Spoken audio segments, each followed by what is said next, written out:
अब भाग 70 के आगे का वर्णन।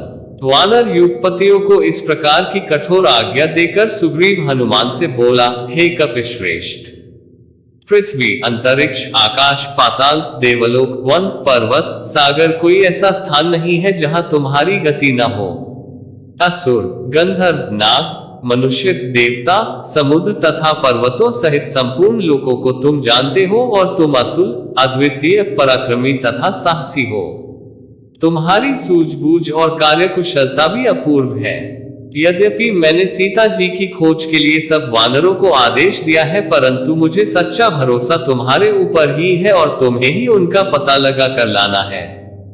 सुग्रीव का हनुमान पर इतना भरोसा देखकर राम बोले, हे हनुमान, सुग्रीव की भांति मुझे भी तुम पर विश्वास है कि तुम सीता का पता अवश्य लगा लोगे। इसलिए मैं तुम्हें अपने नाम से सुशोभित अपनी यह मुद्रिका देता हूं। जब कभी जानकी मिले उसे तुम यह मुद्रिका दे देना। इसे पाकर वह तुम्हारे ऊपर संदेह नहीं करेगी, तुम्हें मेरा दूत समझकर सारी बातें बता देगी। राम की मुद्रिका लेकर हनुमान ने उसे अपने मस्तक से लगाया और सुग्रीव तथा श्री राम के चरणों को स्पर्श करके वानरों की सेना के साथ सीता को खोजने के लिए निकल पड़े। शेष वानर भी सुग्रीव के निर्देशानुसार भिन्न भिन्न दिशाओं के लिए चल पड़े। उन्होंने वनों, पर्वतों, गिरिकंद्राओं, घाटियों, ऋषि मुनियों के आश्रमों, विभिन्न राजाओं की राजधानियों, शैल शिखरों, सागर द्वीपों, राक्षसों, यक्षों, किन्नरों के आवासों आदि को छान मारा, परंतु कहीं भी उन्हें जनकनंदिनी सीता का पता नहीं मिला। अंत में भूख प्यास से व्यथित हो, थक कर, उत्साहहीन हो, निराशा के साथ एक स्थान पर बैठकर अपने कार्यक्रम के विषय में विचार विमर्श करने लगे। एक युगपति ने उन्हें संबोधित करते हुए कहा, हमने उत्तर, पूर्व और पश्चिम दिशा का कोई स्थान नहीं छोड़ा।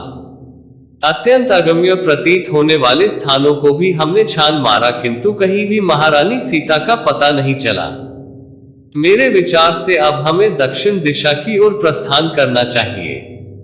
इसलिए अब अधिक समय नष्ट न करके हमें तत्काल चल देना चाहिए।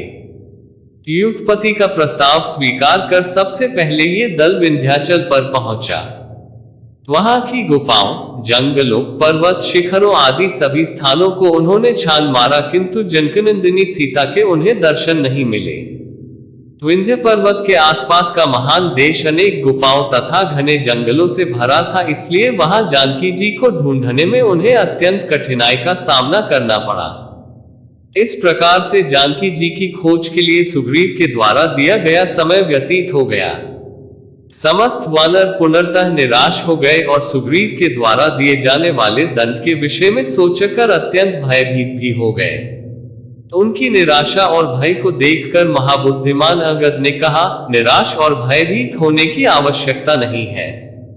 यदि हम सभी वानर अभी भी प्रयत्न करके जानकी जी को खोज लेंगे तो महाराज सुग्रीव प्रसन्न ही होंगे।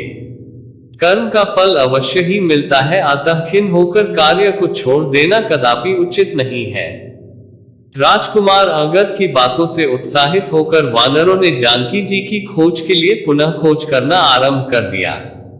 वहां के अत्यंत भयंकर तथा सुनसान जंगलों में न तो पानी मिलता था और न ही किसी प्रकार के फल ही मिलते थे। मनुष्य का तो नामो निशान तक दिखाई नहीं देता था। वहां अन्वेषण कार्य बहुत ही कठिन था और वानरों को वहां अत्यंत कष्ट सहन करना पड़ा। समस्त वानर भूख प्यास से व्याकुल होकर वहां घूम रहे थे तो उन्हें एक गुफा दिखाई पड़ी।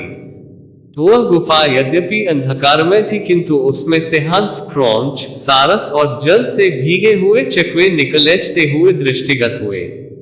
उन जल से भीगे हुए पक्षियों को देखकर हनुमान जी ने अनुमान लगाया कि अवश्य ही उस गुफा के भीतर जल का स्रोत है।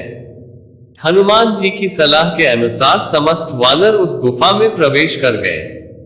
इसके आगे का वर्णन अगले भाग में। रामायण के सभी भाग सुनने के लिए हमारे चैनल को सब्सक्राइब करें।